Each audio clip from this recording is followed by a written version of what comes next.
Okay, I want to start our unit on Hinduism um, with the idea of the challenge of Hinduisms, this sort of multiplicity. This is a good religion to discuss this issue with because there are literally thousands of gods, um, just a multitude of local and regional shrines and practices, individual practices in some ways. Well, interestingly enough, Hinduism is this idea that everything is ultimately one thing and everything is unified. And you would think that would focus on kind of unity, and there's this really strong caste structure that we'll talk about, just a hierarchy of society, the relationships within society is a big focus. Nonetheless, in some ways, there's a lot of independent individual worship practice that goes on in Hinduism.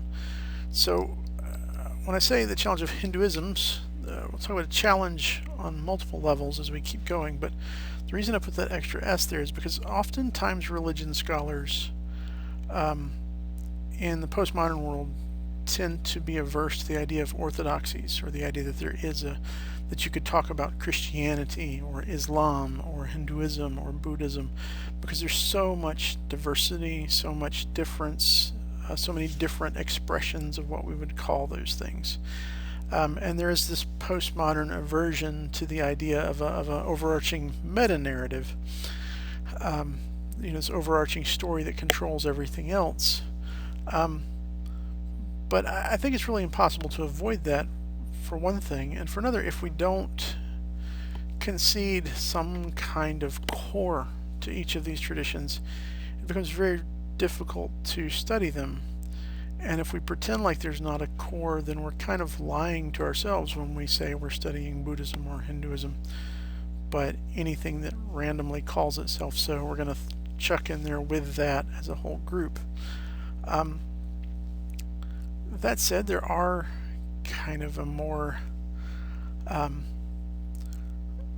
would say, a more strongly kind of ritualistic side and a more philosophical side to Hinduism. But as we study it, I think I'll use this as an example too. For all the religions, really, yeah, there's diversity. If you think about Christianity, there's a multiplicity of expressions of the Christian religion. There's a multiplicity of kind of schools of thought in Islam. But with each of these faiths, at least on an introductory level, there are things, core beliefs, and core practices that are pretty consistent across the board. And even when you begin to have differences, there are usually some key concepts that those differences are built on. And usually there's a key person or collection of writings that's central, and in fact, that any disagreements aren't one group saying this person matters and the other group saying this person doesn't matter, but it's both groups are saying this person and this scripture and this practice historically mean this, and the disagreement is over interpretation. There's still a unity, in a sense, over the actual practices and sources and persons behind these faith systems. So as we talk about each religion, we'll start trying to look at the core. Nonetheless, as we'll see with Hinduism, the challenge becomes a little more kind of daunting, because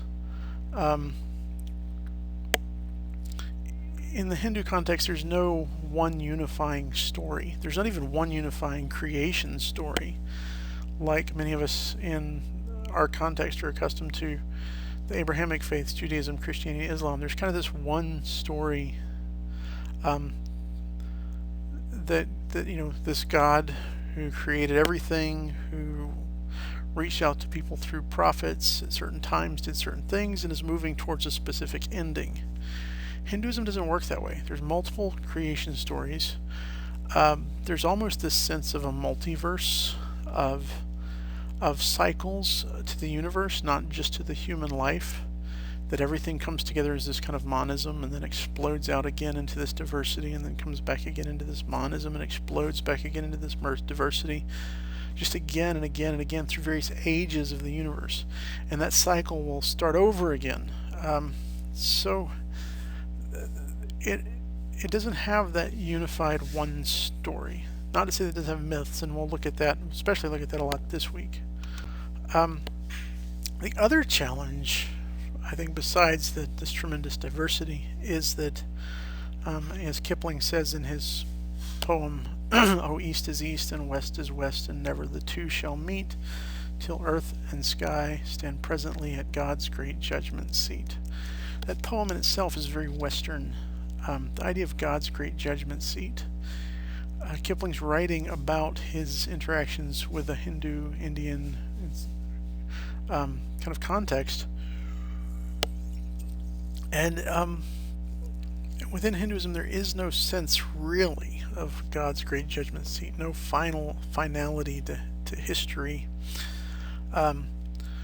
So it's a radically different way of thinking. The Western kind of overarching myth is progress, right? We don't question that much. It comes that time is moving forward to a designated sort of end purpose. Eastern thought is much more cyclical, so it is a difference in a way of thinking. So that's challenging oftentimes for us. So when we're talking about Hinduism, we're talking about a very significant population of the world, but fairly concentrated. Obviously, most in Central Asia, there, Southeast Asia, India, and some surrounding areas. You do find certain large populations of Hindus in various countries that had been part of the British Empire during its imperial age.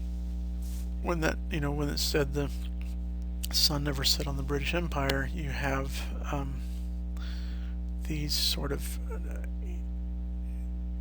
upper middle class Indians would often go into other countries and be the kind of middle management in other conquered and ruled regions of the British Empire. So that's the reason for a lot of the dispersion of Hindus. But still, the vast majority in the Indian region, the Indian subcontinent. The name Hinduism isn't actually the self kind of given appellation. Upper class Hindus refer to their religion as the eternal teachings, or Sanatana Dharma. Hinduism comes from kind of a name given by a conquering Persian empire, Persian powers, who referred to them as Hindu based on their proximity to the Indus River Valley. Here we see some of these symbols. On the right bottom, the Om symbol. On the left, you see the swastika, but this is the reverse of what the Nazis used. The Nazis reversed this.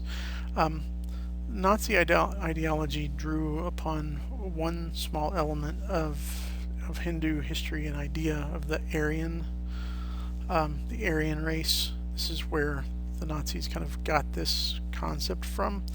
A lighter skinned, more advanced race comes out of certain understandings and certain expressions of sort of Hindu history and mythology. So the Nazis used that, they shaped it, reshaped it, and they used that symbol. So when you see that in a Hindu context, don't assume it's Nazis. It's not. It's important to be aware of that significance of that reversal of direction. Hindus have a large collection of scriptures. Those which they call the Shruti, that which is heard, and the Smriti, that which is remembered. The Vedas and the Upanishads are the older ones.